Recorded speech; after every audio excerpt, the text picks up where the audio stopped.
अंजलि भाई जी बहुत दिन के बाद दर्शक जता जता छिड़ियाल छथिन बस कोनो बात नहीं छै ठंडा के समय छै रिजान ओलिया जे कैसनो बदन रिजान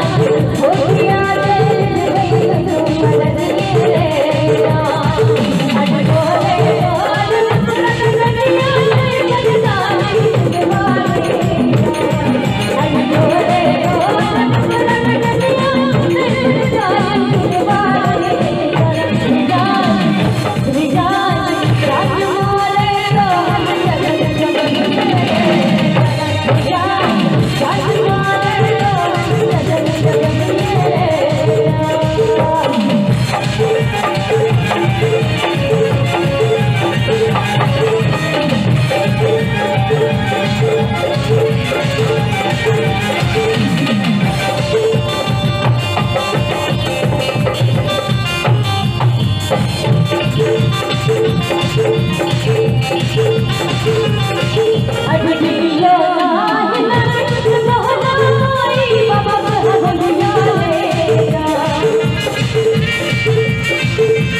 गमछा वाला भाई जी आंख नहीं जा रही है जब ससुर कंचन जी ओ जे छै से वार्ड पार्षद छथिन त्या समाज के इज्जत बचेने छथिन समाज के सेवा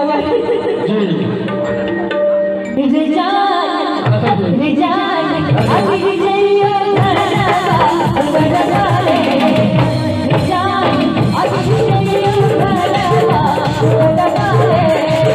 रिजान अभी विजयो धरवा अगरवा रे रिजान अभी विजयो धरवा अगरवा रे रिजान